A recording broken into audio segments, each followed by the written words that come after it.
Vamos dar início à nossa escola bíblica dominical nessa manhã de domingo. É muito bom estarmos aqui,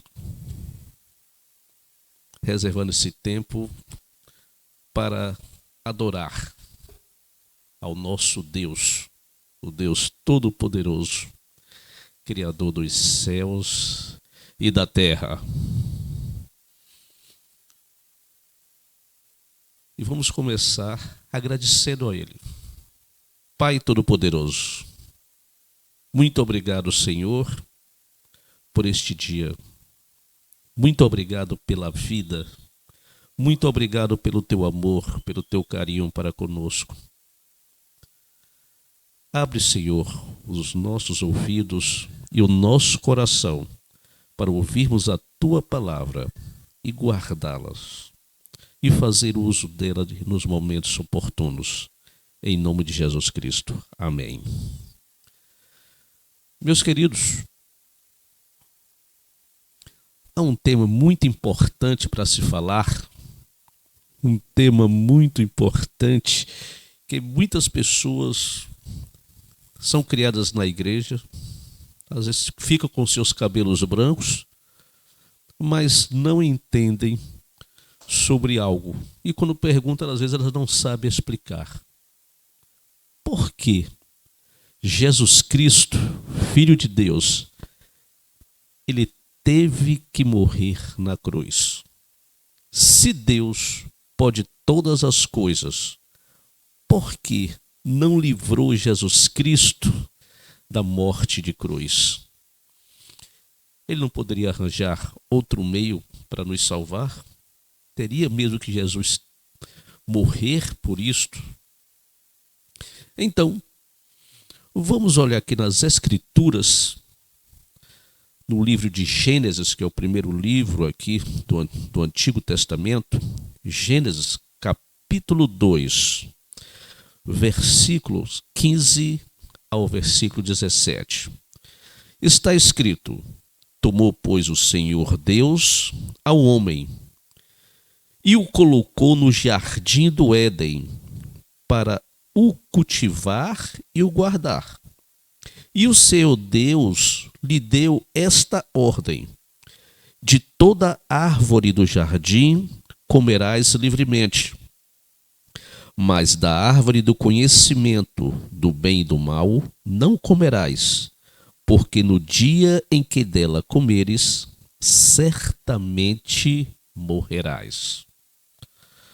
Observe, depois que Deus criou todas as coisas, ele coloca o homem no jardim, lá no Éden, e fala que ele pode comer de tudo que ali existe. E o objetivo de ter colocado lá foi para cuidar daquele jardim.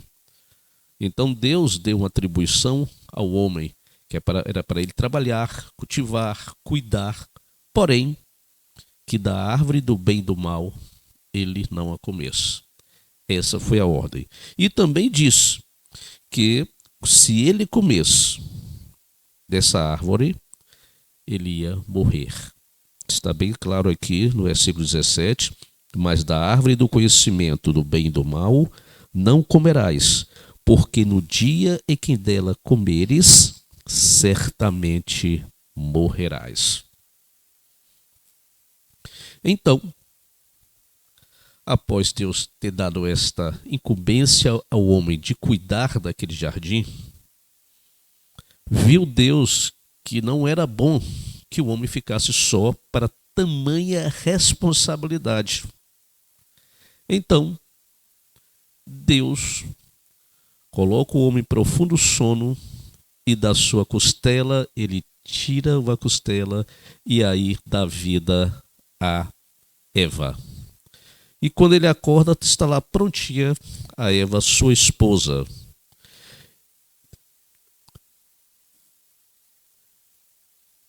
E Eva, a Bíblia diz que ele deu-lhe uma esposa com o objetivo de que ela fosse uma companheira, que fosse uma opositora.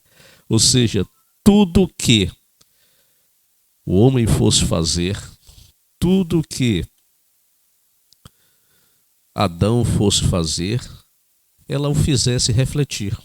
Ah, eu vou cortar aquela árvore. Precisa mesmo cortar essa árvore? Por que não corta aquela? Para ele ter esse momento de reflexão, não tomar atitude sozinho, porque a responsabilidade dele era grande.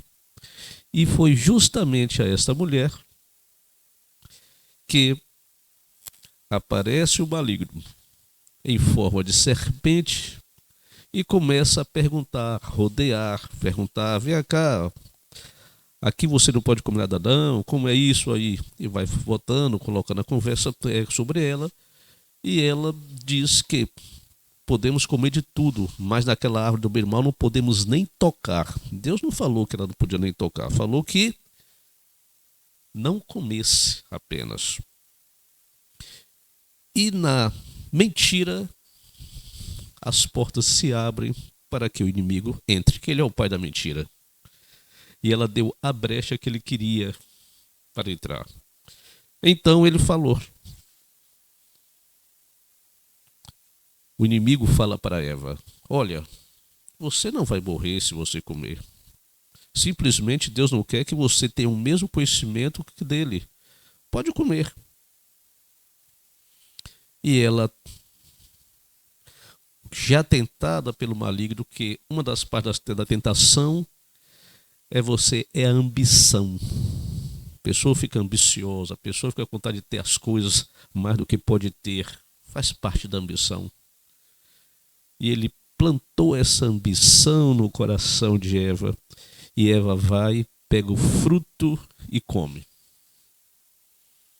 E quando Adão chega, olha e fala: mulher, o que fizeste? Ela: comi. E ela oferece a Adão. E ele também come desse fruto.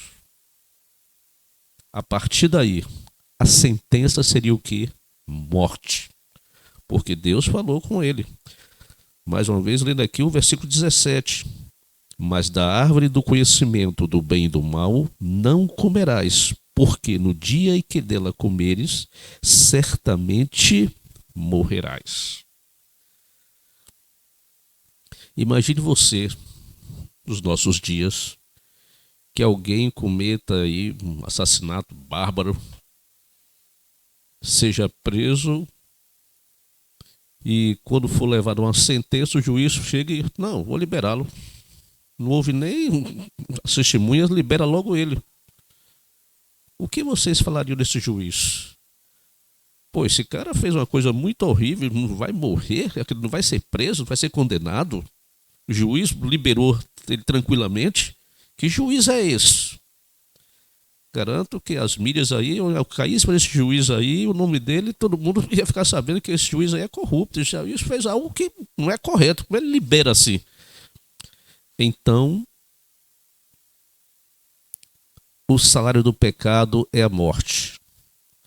Por aquele ato de desobediência, ali, ele era para ser punido. Mas Deus, com sua bondade e misericórdia, tinha que tomar essa atitude. Mas ele amava, ele ama a sua criatura. E ele, naquele momento que Adão comeu do fruto proibido com Eva, Deus chega para ele, conversa com ele: poxa, cadê vocês? Eles estavam escondidos. Por que se esconderam? Porque estamos nus. Como é que você sabe que está nu? E começa a apertar, e eles começam ali a falar: por que foi que houve, Eva? Ah, Senhor, aquela cobra que tu criaste me tentou e eu comi do fruto. Certo. E você, Adão? A mulher que tu fizeste me tentou e eu comi do fruto. Mas Deus sabe de todas as coisas. Nada estava fora do seu controle. Ele não foi apanhado de surpresa. E aí o ponto dessa nossa manhã da escola bíblica dominical, que nós botamos o tema: por que Jesus Cristo teve que morrer? Se Deus pode todas as coisas. Por que Jesus Cristo teve que morrer? Se realmente ele tem poder, ele não poderia ter livrado Jesus daquela morte horrorosa? E eu vou lhe fazer uma pergunta. Se Deus é onipotente, pode todas as coisas, Deus pode criar uma pedra tão pesada que ele não possa carregar? Se você falar, não, Deus pode todas as coisas, ele pode criar uma pedra tão pesada, sim, mas ele não pode carregar, então ele não pode todas as coisas. E se você falar, não, ele não pode criar essa pedra, então ele não pode todas as coisas. E como explicar isso? A explicação é simples. Deus pode todas as coisas, mas ele criou regras que são imutáveis. Dentro do seu poder para fazer todas as coisas, tem as regras. E ele mesmo cuida para não quebrar essas regras. E da mesma forma como Deus não quebra essas regras, criadas por ele mesmo, as regras naturais da nossa vida, nós também não podemos quebrá-las. Então, no momento que o homem pecou, ele tinha que morrer. Mas na sua bondade e misericórdia, Deus dá-lhe a solução para aquela situação do homem. Isso está lá em Gênesis, capítulo 3, versículo 15, onde vai estar escrito: porém, inimizade entre ti e a mulher, entre a tua descendência e o seu descendente. Este te ferirá a cabeça e tu lhe ferirás o calcanhar. Nós chamamos isso de proto-evangelho. Deus tinha a solução de todas as coisas. Era necessário que aquela transgressão fosse paga. E teria que ser paga com sangue. E a partir daí, o homem começa no processo de se desculpar dos seus erros perante Deus, a fazer sacrifícios de animais para encobrir os seus pecados. Deus faz uma aliança com o homem, faz aliança com Moisés, manda que Moisés tire o seu povo da escravidão. Antes ele faz uma aliança com Abraão e fala que é para Abraão ensinar aquele povo que ele é o único Deus, ensinar ao povo quem é Deus, o poder que ele tem, que só adorassem a ele. E Deus vai preparando o seu povo até chegar ao cume com o nascimento de Jesus Cristo. E quando Jesus Cristo veio ao mundo em forma de criança, nasce de uma virgem, ele não nasce por causa da relação entre José e Maria, mas a obra do Espírito Santo em Maria. Porque o homem gera e a mulher faz o quê? Ela tem a criança simplesmente. Mas a semente vem do homem. Então aquela semente que esteve lá em Maria foi a semente do Espírito Santo. Então não houve o pecado. Jesus Cristo foi um homem como todos nós, todos os seres humanos, porém ele não tinha pecado. Porque a partir de Adão, quando Adão erra, toda a geração que vem depois de Adão, todos nós temos o pecado original. E lá o apóstolo Paulo, já no Novo Testamento, ele fala: porque todos pecaram e carecem da graça de Deus. Então, devido a esse erro resistente, muitas pessoas já ouviram falar: o que é que eu tenho a ver lá que Adão errou? Porque eu não tenho nada a ver com isso. Tem, porque dali começa a geração de todos. Então, todos trazem consigo esse pecado. E era necessário que alguém pagasse caro por isso. Então, Jesus Cristo veio, pela bondade e misericórdia de Deus, nasce de uma Virgem Maria, é criado, educado, ele vem e fala tudo o que Deus mandou falar ao homem. Ele realmente pega nas suas explicações sobre o Rei de Deus, ele mostra quem é o Pai, ele testifica as Escrituras e ele faz aquele trabalho de postulado, pegar as pessoas, explicar o que é o Rei de Deus, explicar o que é a salvação, mas muitos tiveram raiva dele. Muitos não quiseram segui-lo. E até hoje também é assim. Muitos não querem segui-lo. Ouvem a sua palavra, têm conhecimento, mas não querem seguir a Jesus Cristo. Porque seguir a Jesus é você ter um compromisso de mudança. Você precisa mudar, você segue a Jesus Cristo. E muitos não querem viver essa realidade de mudança. Querem continuar do jeito que estão. E para aqueles que o aceitarem, Jesus Cristo morre naquela cruz, é levado ao Calvário. Ele morre na cruz, em nosso lugar, para que você hoje possa ter a salvação. Ele é o único caminho. A partir daí, quando Jesus Cristo morre, é crucificado, ao terceiro dia ele ressuscitou, ele venceu a morte. O salário do pecado é a morte.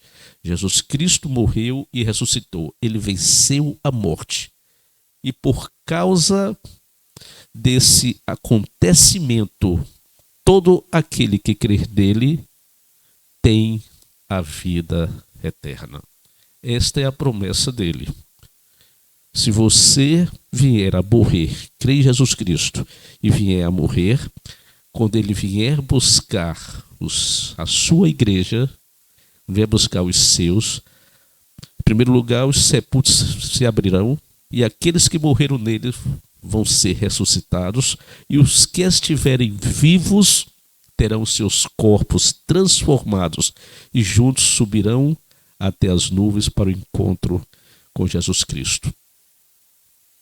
É o encontro do noivo com a noiva. E no decorrer entre o pecado de Adão até a vinda de Cristo, até os seus discípulos também não entendiam muito bem. Ele explicou várias vezes, mas eles não entendiam. Isso está registrado, lá se você for ver, em João, capítulo 14.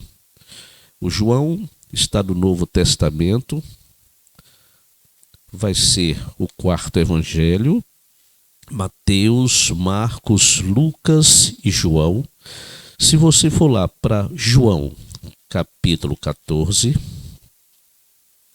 você vai ver que estará escrito, versículos 1 em diante, onde Jesus Cristo fala: não se turbe o vosso coração.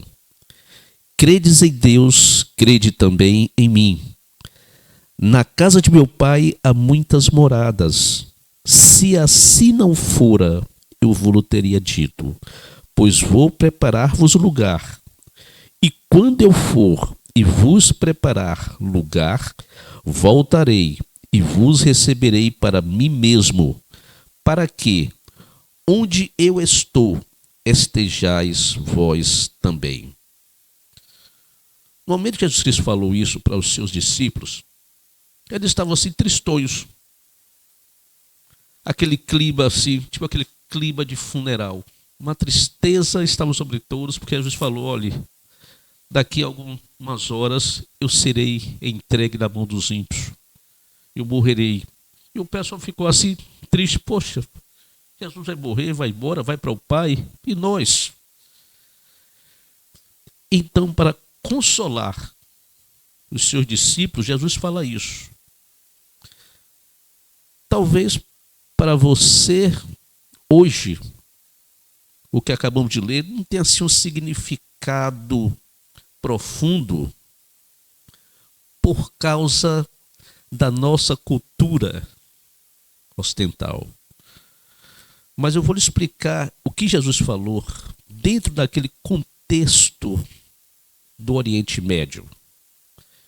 Era comum, quando uma pessoa queria se casar, o homem queria se casar com a mulher, ele ia, ou o pai ia até a casa do pai da noiva e lá comunicava o desejo, se fosse o pai, comunicava ao pai da noiva que o desejo do seu filho de casar-se com ela. Ou então, o próprio rapaz mesmo poderia ir lá, procurar o pai da moça e falar: olha, eu quero casar com sua filha. Nós queremos unir as nossas famílias. E o pai da moça, ele ia dizer o valor do dote que teria que ser pago para que a moça pudesse seguir com ele. Ele podia dizer: olha, eu quero tantas moedas de prata ou de ouro. Ele daria o valor. Após desse valor, o que é que faria? O rapaz, o pretendente ao casamento, ele falava: tudo bem. Era estipulado um prazo. Ele voltava para trabalhar, para conseguir aquele dinheiro do dote. Ele não poderia pegar a herança, nem pedir o dinheiro emprestado para pagar. Ele tinha que trabalhar para levantar esse dinheiro. É assim que era no Oriente Médio. Pagava o dote. Para a nossa cultura, isso é uma coisa assim meio estranha. É como se estivesse pagando para levar uma pessoa, estou comprando a pessoa. Não. A mulher, o pai criou desde criança a sua filha, era como uma joia preciosa. E quando você vai querer uma joia, só há duas maneiras. Ou você pagar o valor por aquela joia, ou apanhá-la de forma indevida. Que dessa forma ninguém quer. Pessoa normal não vai querer pegar aquilo sem pagar o devido valor. Então a joia precisa ser paga. Então a filha, a ideia dele lá no Oriente Médio é isso, ele cuidou o tempo todo daquela pessoa. E no momento que ela se casar, ela vai sair da família dela e vai passar a morar com a família do seu marido. Aquele que é o pai do noivo vai receber mais uma para sua casa ali. E aquele que é o pai da noiva, ele vai perder a sua filha, vai deixar de conviver com ele e vai morar lá com outra família. Vão se juntar. Então era necessário pagar esse dote, que era isso aí. Você está pegando uma joia preciosa minha. Então, nesse costume, o noivo ia trabalhar, ia pagar para providenciar aquele dinheiro do dote, e ele ia construir a sua casa. E normalmente a construção era feita ou ao redor da casa do pai, aquele terreno que o pai tinha, ou muitos tinham o costume de fazer uma casa sobre a outra, construir a sua casa para levar a sua esposa. E Jesus Cristo, ele tem uma relação com a sua igreja, onde ele é o noivo e a igreja é a sua noiva. É por isso que ele fala nesta linguagem aqui, porque isso para aquele povo, quando Jesus Cristo falou isso aí, eles entenderam bem o porquê. Então Jesus está dizendo aqui o seguinte: olha, novamente, não se perturbe o vosso coração, credes em Deus, credes também em mim. Na casa do meu pai há muitas moradas. Se assim não for, eu vos teria dito, pois vou preparar-vos lugar. E quando eu for e vos preparar lugar, voltarei e vos receberei para mim mesmo, para que onde eu estou, estejais vós também. Jesus está falando: olha, eu vou, fiquem tranquilos. Eu fosse daqui a algumas horas, eu serei entregue aos pecadores, eu serei morto. Eu vou pagar com alto preço, mas eu vou pagar esse dote e eu voltarei. Eu vou construir a casa de meu pai há muitas moradas. Eu vou construir e voltarei. Confie em mim, porque eu voltarei e levarei vocês também comigo. Esta é a promessa de Jesus Cristo. Ele pagou com alto preço pela nossa salvação, com sangue derramado. Foi por isso que Jesus Cristo teve que morrer na cruz, porque se ele não pagasse em nosso lugar, não tivesse sacrifício, nós não teríamos salvação. Todos estaríamos mortos perante Deus. Estaríamos condenados. A nossa vida não teria esperança. Jesus Cristo nos deu a esperança. Em nosso lugar, ele pagou com alto preço. E Jesus, tudo o que ele prometeu, ele cumpriu. Então, ele pagou, ele morreu, ressuscitou ao terceiro dia, voltou para os céus e prometeu que iria voltar para pegar os seus. Será o encontro do noivo com a noiva. E tudo isso, o apóstolo Paulo, sua carta aos Romanos, vai falar. Deus amou o mundo de tal maneira que deu o seu Filho unigênito, para que todo aquele que nele crer não pereça, mas tenha a vida eterna. E também João fala que Deus prova o seu amor para conosco, em que Cristo morreu por nós, sendo nós ainda pecadores. O amor dele foi tamanho de Deus pela sua criação, que ele deu o seu único filho para que em nosso lugar fosse morto, e por causa da sua morte na cruz e ressurreição, nós recebemos a vida eterna. E todo aquele que crer nele, que crer, toda a boca que confessar aos homens que Cristo é o Senhor, que Cristo é o Filho de Deus, e a salvação é só por intermédio dele, ele deixa de ser criatura e passa a ser filho de Deus. E quando ele vier buscar a sua igreja, qual será a sua posição? Quando você estiver frente a frente com Cristo, como Cristo irá chamá-lo? Meu filho? Ou o que você espera ser chamado? O momento é este. Enquanto você está respirando, você precisa tomar uma decisão. Crer no Senhor Jesus e serás salvo. Ele está à sua porta batendo. Se você abrir, ele entrará, ceará com você, e é isso que ele quer. Ele quer te salvar hoje. Não deixe para amanhã. Não diga não para Deus. Abra o seu coração e entregue a Jesus, porque ele é a única esperança, é o único caminho. E que essa palavra fique guardada no seu coração e você não tenha dúvida. Jesus precisou morrer em nosso lugar para que pudéssemos ser salvos. E isso é um motivo de alegria, e você agora pode dizer: eu tenho esperança no amanhã, porque Cristo me salvou. Amém.